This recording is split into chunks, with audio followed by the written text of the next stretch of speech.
Welcome to the Anthroposophical Society of Southern Africa's conference, where we are exploring the foundation stone. We have been on a bit of a journey, not only learning about technology, but also we started with Noy and her book, which have arrived now in Johannesburg. So those that would like a copy of the members, you can get them from me at the library. I'll be getting in touch with you. If you don't have a hard copy and you'd like the electronic copy, just get in touch with us and we will send it to you. But that was the start of our journey, was Noy's book that got us to relook at the foundation stone, because it's been almost a century since it was brought around.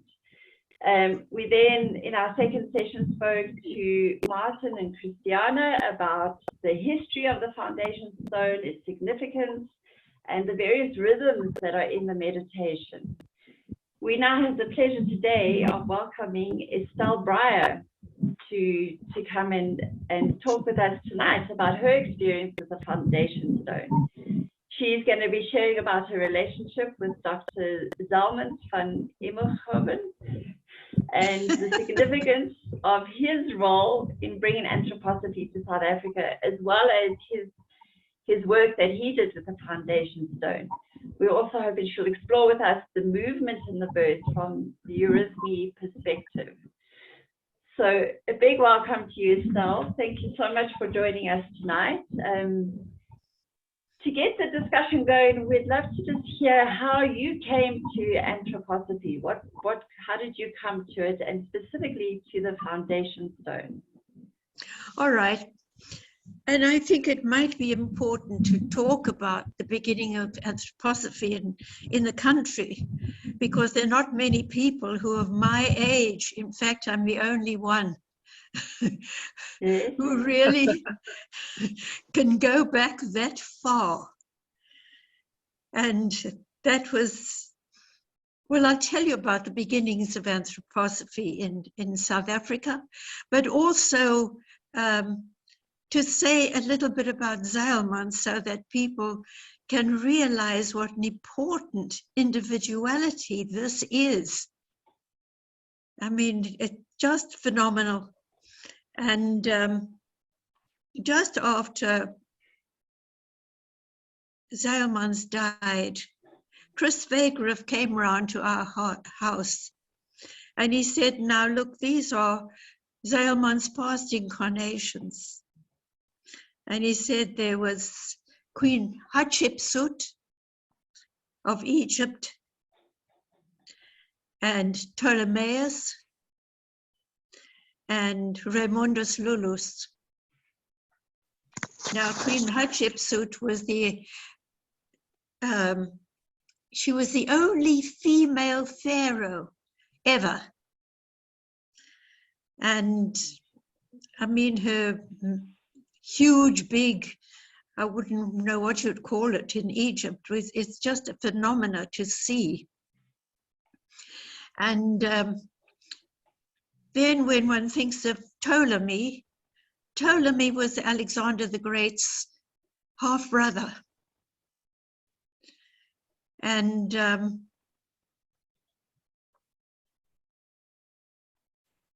Alexander the Great, as most of us know, was Itaveagman. And Zeylmans always said, he told us, he said, yeah. And I used to put my arm around Itaveagman in this life here and say, and how is my brother today? And whose face have I got there in front of me? I'm not sure, it might be mine, but... No, it's not. It was someone who looked very, very serious. Oh, Natalie. I think stay off, Natalie. So anyway, where was I? There was Ptolemy, who was really the half-brother of Alexander. And under the tutorship of Aristotle, And he was the blood brother of Alexander.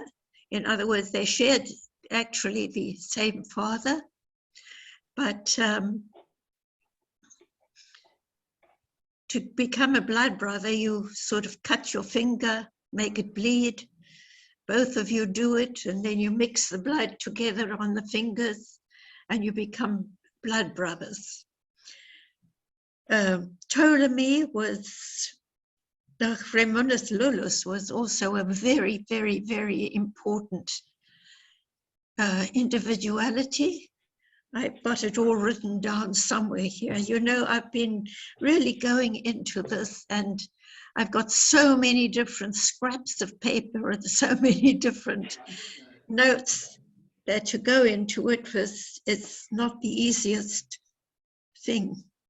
But with Zeylmans, when he met Steiner,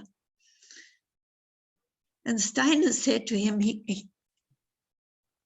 and this was at the age of 28,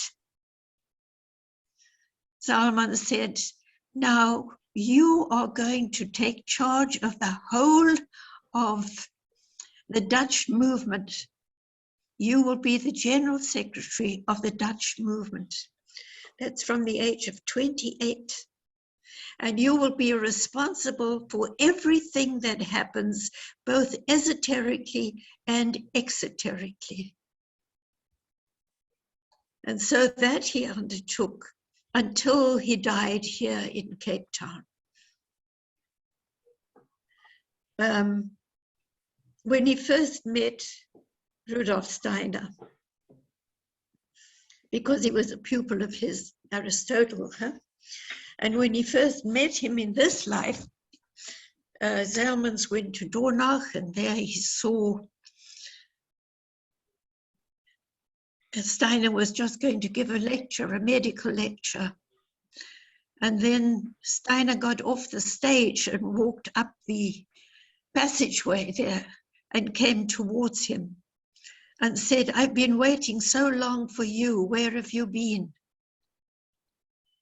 And he said, but Herr Doctor, I only got here now.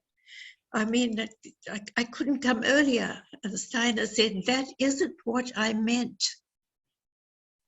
He said, I've been waiting for you. So I think that gives an indication of the importance of Zeylmans. And he was the one at the foundation stone who recognized what it was and what it meant for the whole world. More than anybody else, he was the one who recognized it. And so he was determined to go and spread it throughout the world. And he met two Dutch women that he got to know pretty well, elderly women, and they said that they would pay for him. So they paid for both his trips and his tours all the way around. I mean, he gave 11,000 lectures. He was just unbelievable, wonderful. And anyway, I'll speak to you more about him earlier on, but I was also told to talk about the beginnings of anthroposophy and me. Yes. My husband, Ralph Kaplan, and myself, we were first seances. We used to go to seances, and we're searching, and really searching, and living in Port Elizabeth. And then I was a kindergarten teacher by profession. I've got a few professions, and each one is equally valuable to my eyes. And so in PE, we met Basil Chabot, and we went and we saw his big library and everything like that. And then Basil said, look, come, there's a lecture at our group. Now Basil had a group of about, there were about 8 or 10 of us, and mostly teachers, and quite a few Jewish. And he said, come to the group because there's an important lecture. So we went, and who was it? Dr. Koenig. And as soon as we heard Dr. Koenig's lecture, that was it. Then it was pure anthroposophy. And then I thought, well, you know, I've got 2 daughters. Now I've got to get them to a Waldorf school, and I believe there's a Waldorf school going to start in Cape Town in 1960. So how do I get them to the Waldorf school? So we had a big factory in Port Elizabeth, and there were visitors who came from the Dutch stream. Also, one teacher who used to be in the first Dutch school in The Hague, and she said, no, you've got to learn what it is to be a Waldorf teacher. And so I went all the way to Holland, and I went into a Waldorf kindergarten there just to have a look around. And immediately I was sold. I thought, this is it. This is Snow White and all the little dwarfs around, you know. And I said, this is for me.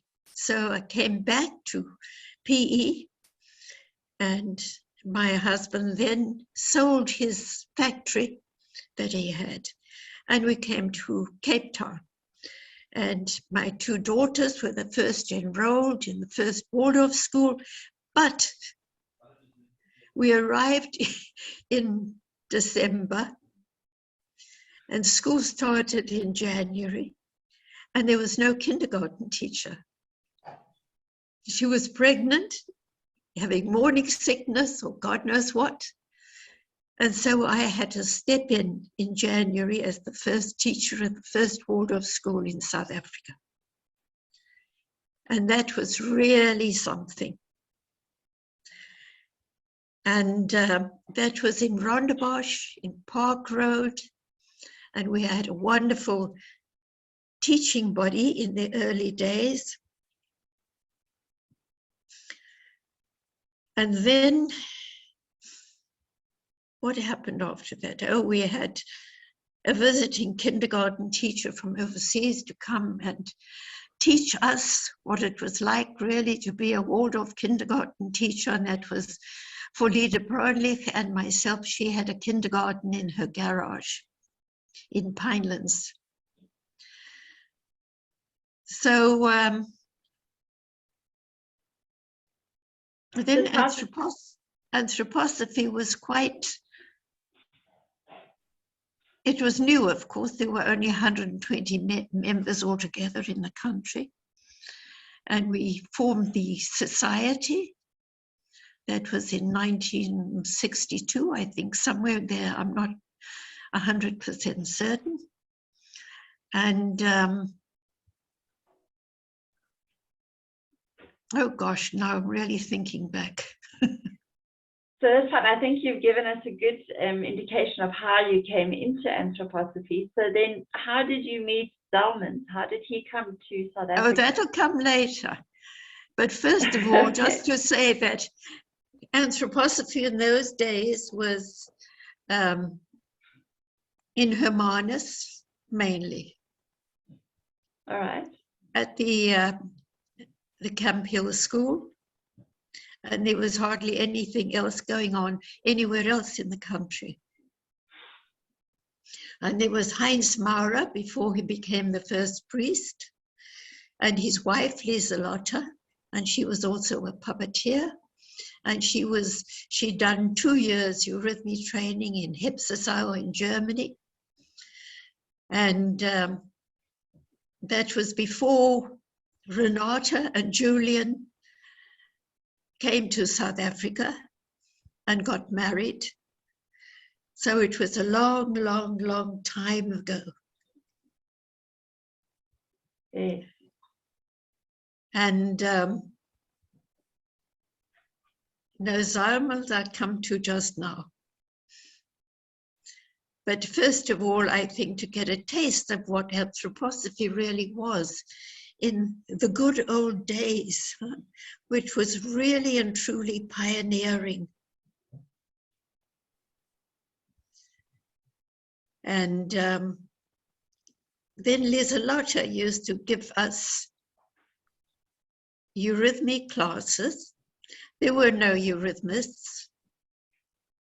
Oh, there was the Müller-Wiedemanns, Hans and Susie Müller-Wiedemann. He was the doctor at Hermanus and a wonderful school doctor, and she was a eurythmist. And but we never ever saw her do any eurythmy. But Lieselotte used to give us classes once a week to the anthropops. They're quite us oldies. I wasn't old then, I was young, hey? But all the other old anthroposophists used to come, and we'd have eurythmy classes with Lieselotte. And Heinz always used to create wonderful verses. And he made up some verses to do with the evolution of the earth and the evolution of, oh, well, anyway. So we were going to perform this. And we were going to perform it for the visitor, who was Dr. Zeylmans. So, and this was a couple of nights even before he died. So Lieselotte said, all right, you are all the planets, and all you have to do is to watch me. So don't worry if you can't do eurythmy. And boy, we couldn't do eurythmy. We didn't have a clue.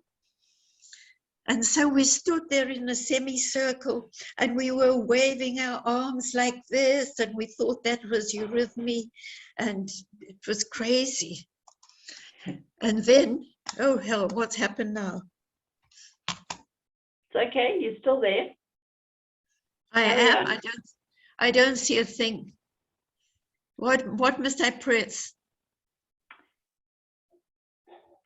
If you go down and just press the little blue icon that is the Zoom meeting, and then you should be able to reappear. Yeah, and now it says join the Zoom meeting. No, you don't need to join because you're already in. We can see you and hear you. So if you want to carry, yes. You can see me.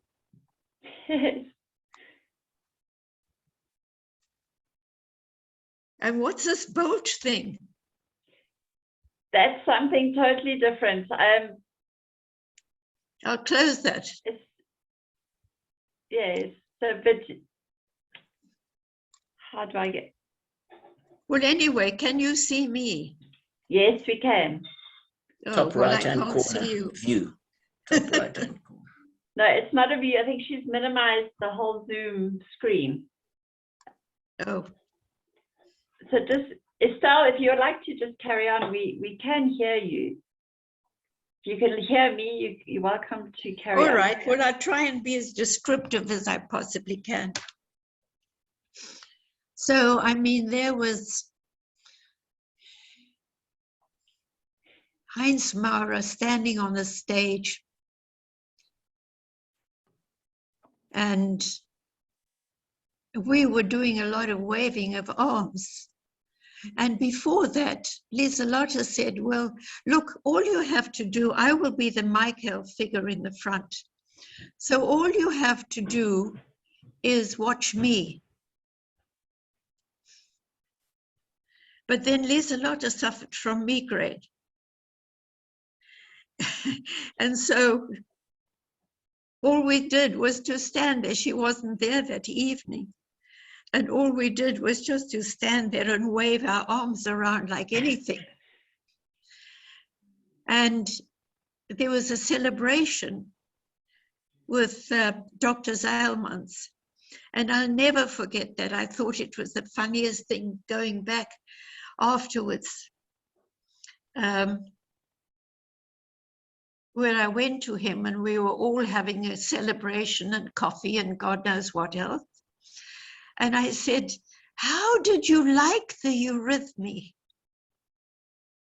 And he looked at me and he went like this, because he often used to do this gesture. Can you see that? Yes. Oh, well, he said like this. He said, ah, yeah, I thought it was wonderful. It reminded me of the very first beginnings of eurythmy in Dornach. The enthusiasm was wonderful. Well, I thought that was just the prime remark. It was absolutely wonderful. And well, how did I meet Zeylmans? We came to Cape Town.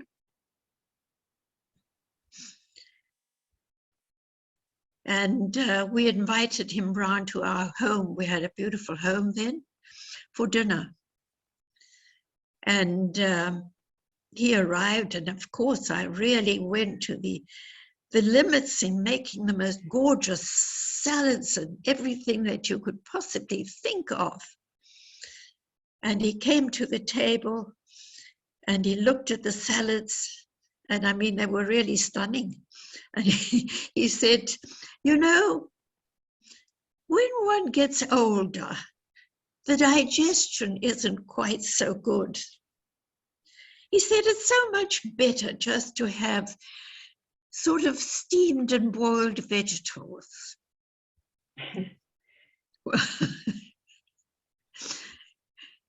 I wish I could see some faces on this thing, you know. It says here, post attendee Zoom with an X. What happens if I click on the X? X usually closes things. Let me see if I can send you a message, or if someone wants to send a message on the chat. Maybe that will pop up on your screen. It's just minimized. So if you look, I don't know where the bottom of your, it's usually There's the bottom chat of the computer. with bot or something. No, Bolt. No, it's not Bolt we're looking at. No. What happens if she goes out and comes in again? Let's just see. I've just sent a hello in the chat. Do you see a red thing anywhere? No, I can't see a thing. Wait, what's that in the middle there at the bottom? I pressed something. Are we No, there it's gone then? on. It's gone onto YouTube. No, that's the wrong thing to press then.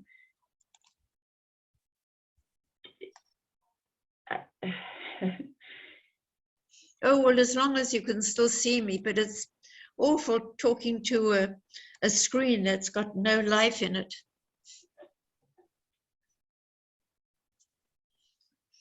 Anyway, anyone has, yeah.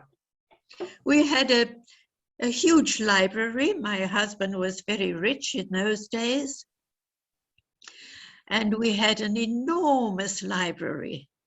And so we took Zeylmans into the library and we said, and Ralph, my husband, said, look at all the books that we've got.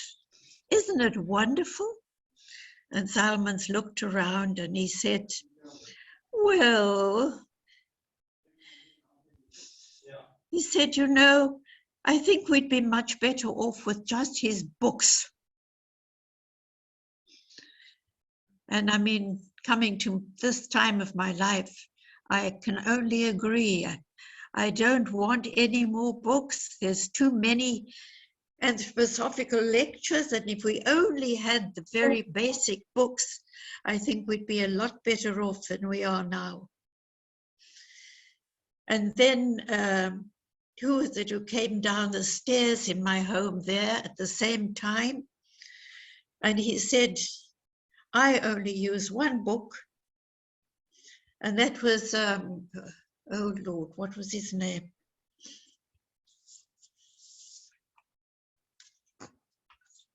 He was Zeylmans' friend anyway. And he said, well, and that's the letters to the members. He said, that's the only book. Everything is contained in that. You don't need anything else. So, I wouldn't know. I'd just like to talk a little bit about Queen Hatshepsut, because just after Zeylmans died, Kikotsuba, who was an artist, he came round to the house and he did a picture, a drawing. I think I've got it in this book, but it's difficult to show.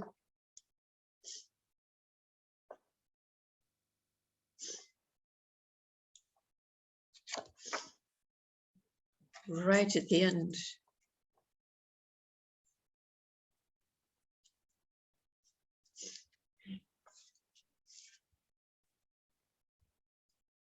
I've got in my hand, oh, here we are. Zeylmans on his deathbed. Can you see that? No, You have to lift up raise a it bit. higher up. Yes, Can you see that? yes. Yes. And you know, with initiates, it's supposed to be that from incarnation to incarnation, they have the same faces. And when I was in Egypt and I went to the museum there, and just then they had discovered Queen Hatshepsut's mummy. And can you see that? Lift it up again. There we go, yeah. Yes, we get a glimpse. And that's Yes. exactly the same face that Kikotsuba drew.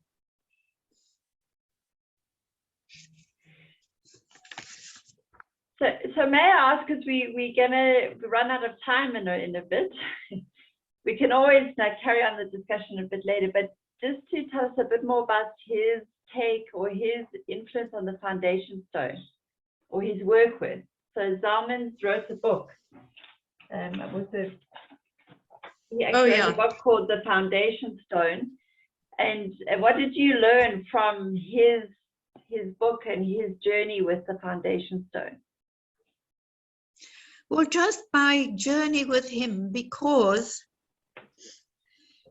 when we were in Cape Town, we had this phone call, and it was Chris Wegerup, and Zeylmans was staying with the Wegerups. And Chris Wegerup said, come quickly, Zeylmans has just died. And so we rushed around to the Wegerup's house. And there we saw,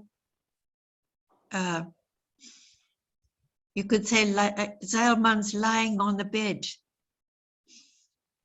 And my husband went down to the office to be with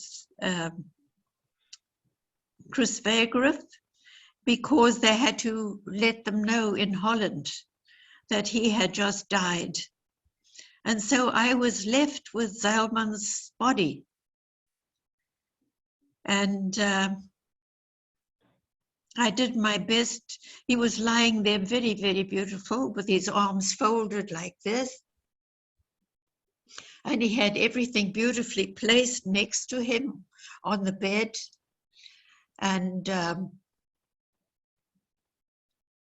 well, I just sat there and I brushed his hair and I just sat. It was the most wonderful thing that had ever happened to me.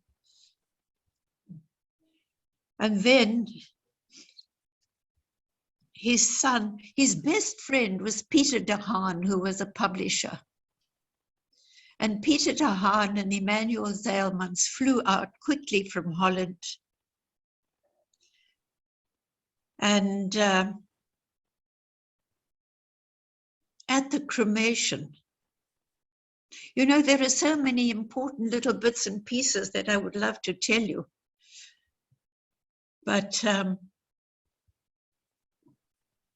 I'd have to look them all up. But anyway, at the cremation, Peter de Haan stood up and he said in a very, very, very loud voice, and now to tell you that Willem Zeylmans van Emmichoven died an initiate. And it rang out through the whole place where we were at the crematorium. And then after that, he and Zeylmans' son got the ashes. And then they went up. I've missed out so much that I want to tell you all about South Africa, you know, as the bottom of the World Cross and all that sort of thing, and what Zeylmans had to say about it. Anyway. You could tell us a bit now then about that. Well, I'll first tell you, they took the ashes up Table Mountain. And they scattered them. And you know, one knows you're supposed to not scatter the ashes, but who is going to say that it's the wrong thing to do when it was Zeylmans' ashes and his son and his best friend scattering them?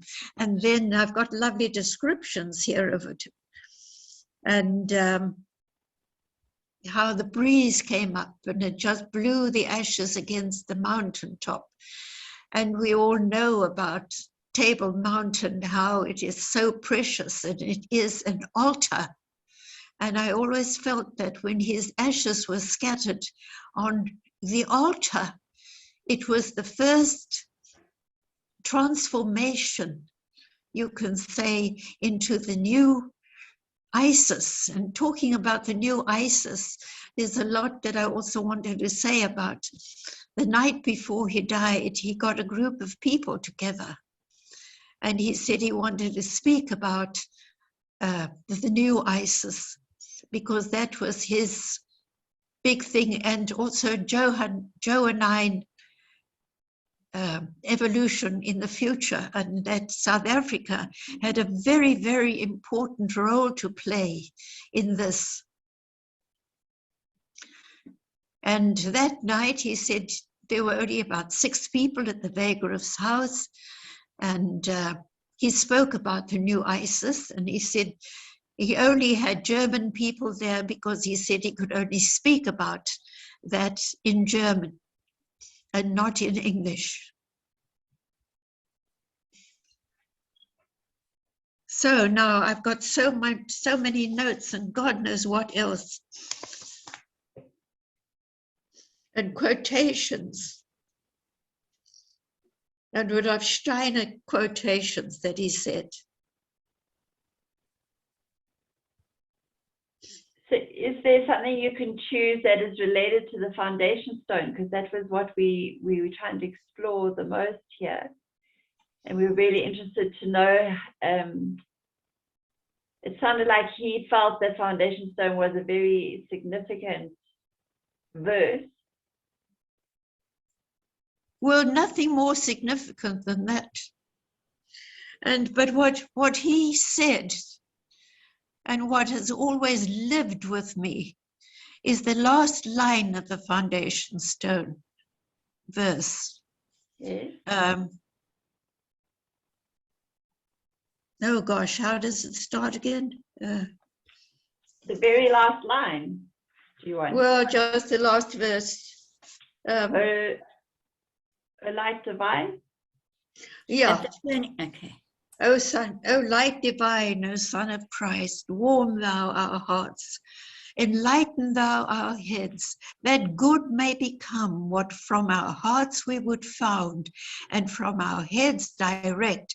We have the will. And every time he said the foundation stone, at any time, he shouted out, we have the will. So that last line has always really lived with me the way he said it. And why did he emphasize that last line so much? Well, you just say it. And every time when you say the foundation stone, end up with, we have the will, and you'll find out why he said it. What is the last line again? With single purpose. With single purpose. Mm. And if you say with single purpose, that's fine, but it's not nearly as strong as we have the will. Mm. So I think next time you say it, just change it a little bit and see how it feels. To me, it lives. I can't do it any other way.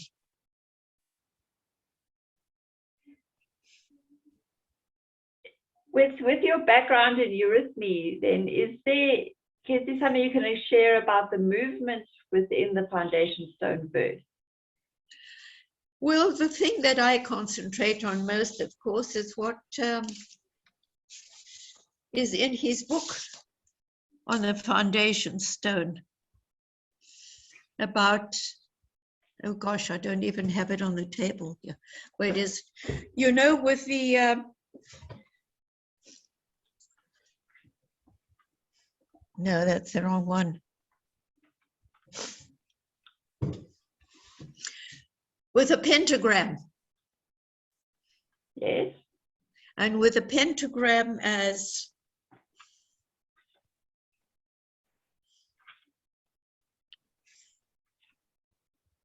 where it has, O light divine, O Son of Christ, warm thou our hearts, enlighten thou our heads, which is really,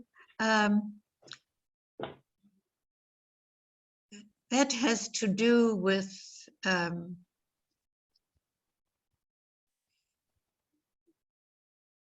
showing the Michael. pentagram. I'm With showing the Michael. pentagram. It Can you has see to the do with Michael. And warm thou our hearts has to do with the Shepherds. Yeah, the shepherds. And enlighten our heads has to do with the kings. And then the right foot of that pentagram has to do with the Nathan soul. And then it is all encompassed in the circle of the Christ. And that to me is the most important thing for myself and my exploring in eurythmy to do with the foundation stone.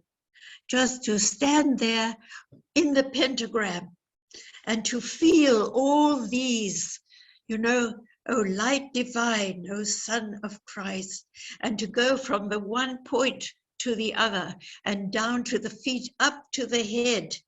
And that to me is, you know, what I cherish most about that foundation stone meditation for myself and for eurythmy. I have tried other things, parts of it, of course, in eurythmy, like every eurythmist does, I think. But for me, that is the most important thing. So I'm just showing a picture now of it through Noi. Noi's got it up on the screen just for people to see. And it is in Zeylmans' book, The Foundation Stone. Yeah. It's on page 103 if anybody wants to. And we have a copy of the book in the library in Johannesburg. Well, you can't do better than get his book on the foundation stone. You cannot do better than that. Yeah, thanks, Noy. So Estelle, it's a really interesting book. I'm wondering if we should just open up now and see if there's any questions from anyone. If anyone would like to ask you something very specific around Zeylmans or around how you work with the foundation stone. So is that okay, Estelle? Oh, that's fine. But the quotations, you know, if Steiner said, if a sad epoch were to come over the earth, in which millions upon millions of people were to fade into unspirituality, then if only a dozen people remained with radiant moral and spiritual enthusiasm, still the earth would shine with sun-like spirituality. And these words were words that occupied Zeylmans on his return to Holland after the first visit to South Africa. The first visit, he gave the inspiration for the founding of the Waldorf School, really.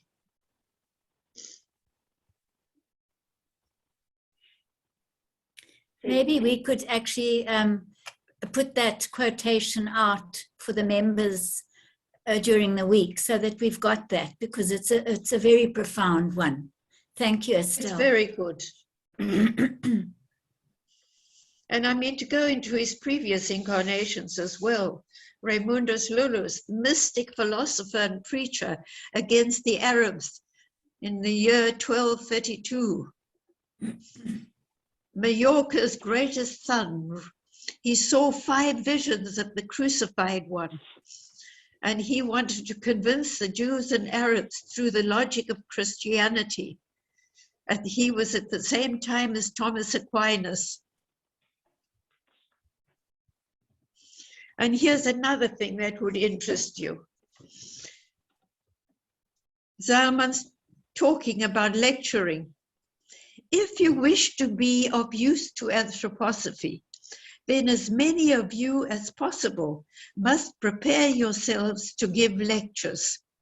After an initial study of anthroposophy in general, and that need not take too long, you must specialize in one field. Choose an area in which you would like to immerse yourself thoroughly.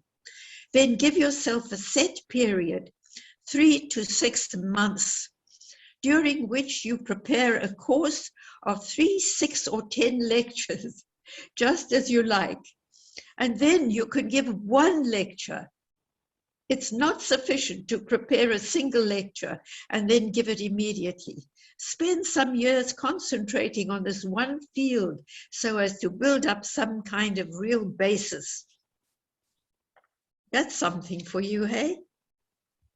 That is.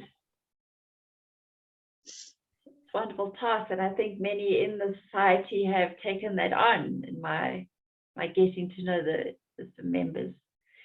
So are there any questions? Please, if you have anything, you can unmute yourself or put your hand up, or just let me know in the chat that you have a question for Estelle. And he saw, of course, South Africa, Cape Town, as the foot of the cosmic cross, in the light of a new future, a new John Christianity. And he saw this as this country's special task. Could I just say that I'm sure Cyril will be taking that up when he works with his. So I think we could leave that whole aspect because we'll still be working. Am I right, Cyril? Yeah, I mean, sure. Not that other voices on the same subject wouldn't be, anything but an enrichment. But certainly if there are other questions that people want to bring, then at least, we won't be wasting the opportunity of hearing something else. I mean, I was quite intrigued, Estelle, just since I'm talking already, when you said that the night before he died, Zeylmans spoke about the new ISIS. Yeah. And, it's kind of well known to those of us who've studied a bit in anthroposophy that the new ISIS, in fact, is the Sofia. Yes, that's right. And when you look at this circle of the pentagram with these different aspects of qualities of light that he talks about, of course, the spirit light of the world is really Sofia in this diagram. That's so maybe, right. I mean, I don't know whether you want to share anything about the Isis Sofia mystery, or I don't know, that just struck me. That's an interesting area to, because if he spoke about it just before he died, he must have thought it was there must be something particularly significant in that, you know, this Sophia Well, there mystery. must be. Yeah. Well, I mean, if he had this important Egyptian incarnation. Yeah. And then obviously the Isis would have been a big aspect of that. And then somehow this understanding that Isis comes again in a way as Sophia, the Christianizing of the Egyptian goddess, in a way, that he spoke about that just before he died. It's quite interesting. Yeah. Yeah. Well, he said that would be his future task, is really exploring this whole Isis Sophia. And what you said about the Johannine impulse, the John Christianity. You know, I know that John was the disciple who stood at the foot of the cross. Yeah. So, you know, he says South Africa has a mission with the Christianity of St. John. Yes. Yeah, I mean, maybe that's something to elaborate on a bit. Well, that's something to explore in the future, I think. Mm. But he also said he said that when he came round for dinner that time, he was talking about the world cross, and he said, no, here you've got to connect with Norway, Denmark, and Sweden, the top of the cross. Mm. He said, don't only think of the East and the West, because in those days, of course, everyone thought of only the East and the West. He said, you must think of the North and the South as well, and you must think of the world cross. And the heart of this world cross, he said, the etheric heart goes through Dornach. So that's really something to think about, huh? Mm.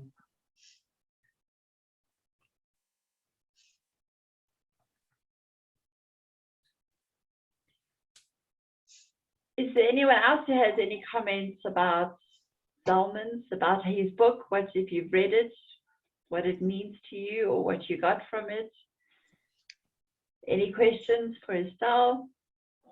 Could I just mention one thing? It's a little bit off the subject, but I have been thinking of Bronwyn's question from the very first part, and that was on, should you say the verse aloud or should you say it quietly to yourself? And I just wanted to bring that in the book that we'll be giving everybody as a gift. Rudolf Steiner says on more than one occasion in that first week, let your ears be touched, which means it needs to be said out loud. He says that almost every day, let our ears be touched. So I just wanted to mention that for Bronwyn, that it seems very important that that verse is actually spoken aloud. I just wanted to bring that before it got lost. Mm. Thank you. But I think also, you know, one can speak it aloud inwardly. It doesn't have to be aloud. Do you know what I mean? That etherically can be allowed as well. In the same way as we do our other meditations and that.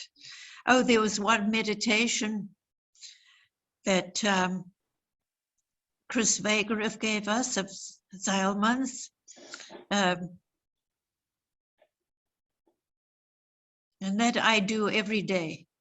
Into thy guardianship do I give myself, O Saint Michael. I open myself to thy guidance out of the truest forces of my soul. May this day show me the true meaning of the karma harmonizing force of thy will. And that was written in he adored his wife, Ingeborg, and that was written in her handwriting. And then from the Dutch group, I also got, you know, that there's so much to say. There's also a morning meditation that goes with, an evening meditation that goes with that. I carry my pain into the sinking sun. I pour all my worries into his shining womb. Purified by love, transformed by the light, they will return to me as helpful thoughts, as the joyous impulse for deeds of sacrifice. So those were his personal meditations. Thank you for sharing. Yeah. So again, just asking, is there any questions? Anything anyone would like to add or ask? Otherwise, we might just wrap up with the recording part and then carry on our discussion. Yeah. Oh, yeah. Wilfred? Yeah. What Estelle just mentioned gives me a very new thought.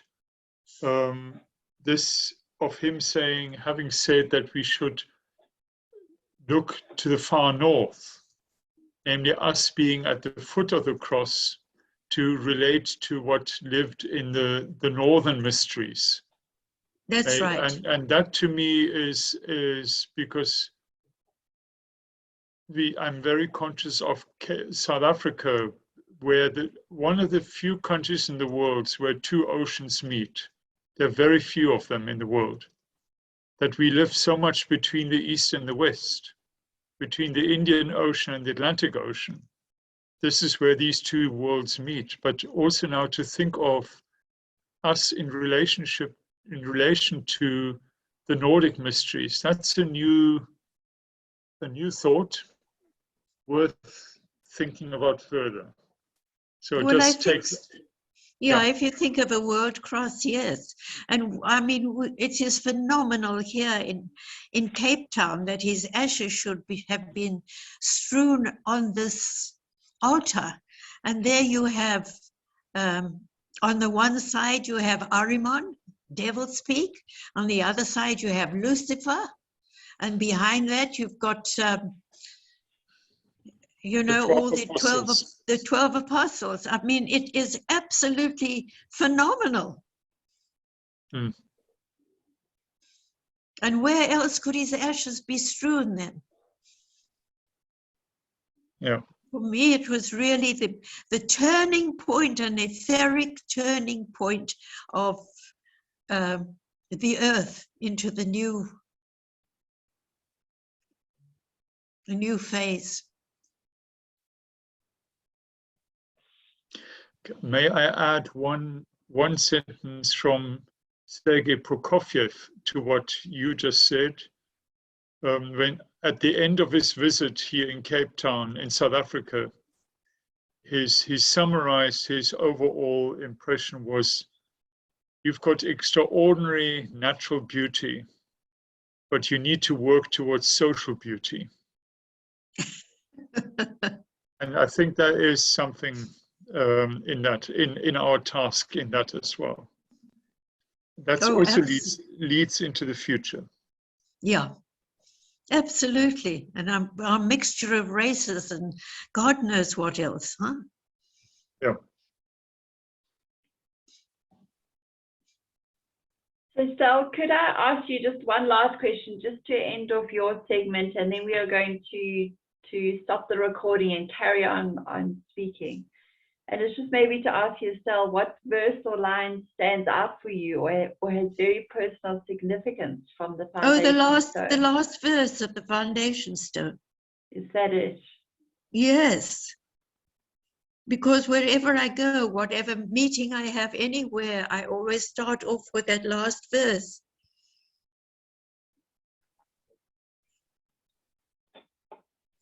Well, thank you so much for sharing that. Next week, we are going to be speaking with Michael Moore, and we are going to be looking at the world of translation. So all the different translations of the Foundation Stone, as well as his one that he has just made available, which is in Noy's book. So we're going to be looking at translation and why it's important to think about translations, but also then the meditative aspect. So what did Steiner mean by meditation? Because it's a very interesting concept. Well, that would be really wonderful, because with this Foundation Stone, because I know it so well, I only use Zeylmans one. And any other translations I don't even look at. And I think it's just either my age or whatever. And incidentally, I really must excuse myself. I'm just recovering from COVID, and it's been a very bad one. And I haven't got my strength yet or anything like that. So if I'm being very scrappy, it's because I've got a table full of little odd notes, and I just have not got myself together. Well, Estelle, I've learned a lot from you tonight, so I really do appreciate you showing up and sharing your story and a bit about the history of South Africa and anthroposophy, and also Zeylmans. I got to understand a bit more about his character through your little anecdote. So thank you very much. Now there will be more time to share further. Otherwise, we'll see everyone in the next session.